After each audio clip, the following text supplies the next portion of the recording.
আসসালামু আলাইকুম, সবাই কেমন আছেন? আশা করি সবাই ভালো আছেন। যাদের অনেক বেশি অ্যালার্জির সমস্যা, অনেক ধরনের ঔষধ, ক্রিম, লোশন এত কিছু ব্যবহার করছেন, তারপরেও উপকার পাচ্ছেন না তেমন একটা।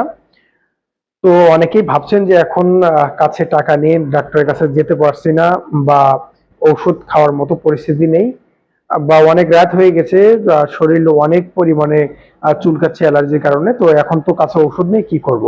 তাদের জন্য ঘরোয়া একটি টিপস, এটি আপনার ফলো করলে আপনার যে অ্যালার্জির কারণে ঘুম হচ্ছে না, প্রচুর পরিমাণে চুলকানি থেকে মুক্তি লাভ করবেন।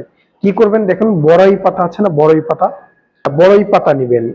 বুড়ো বড়াই পাতা না, যেগুলো বড়াই পাতা একটু কাঁচা কাঁচা টাইপের, মানে নতুন হয়েছে কিছুদিন হলো, সেগুলো যেটাকে বলা হয় কচি, কচি বড়াই পাতা নেবেন এবং সেগুলো পিষে রস করবেন। রস করার পরে আর খেয়ে নেবেন।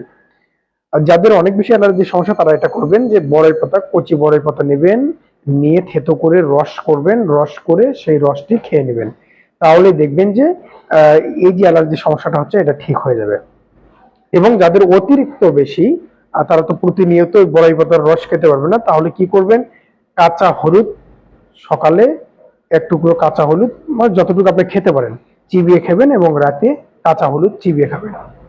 আর মাঝখানে হচ্ছে আপনি চাইলে বড়াই পাতার রসটি খেতে পারেন। এটি খুবই ভালো কাজ করে এবং দ্রুত আপনার শরীরে অ্যালার্জি পরিমাণ কমিয়ে ফেলে। আর যাদের অনেক বেশি সমস্যা, শরীরের ত্বকে দাগ হয়ে গেছে এবং তা ইনফেকশন পর্যন্ত হয়ে গেছে, তারা অবশ্যই একজন রেজিস্টার্ড চিকিৎসকের পরামর্শ নেবেন।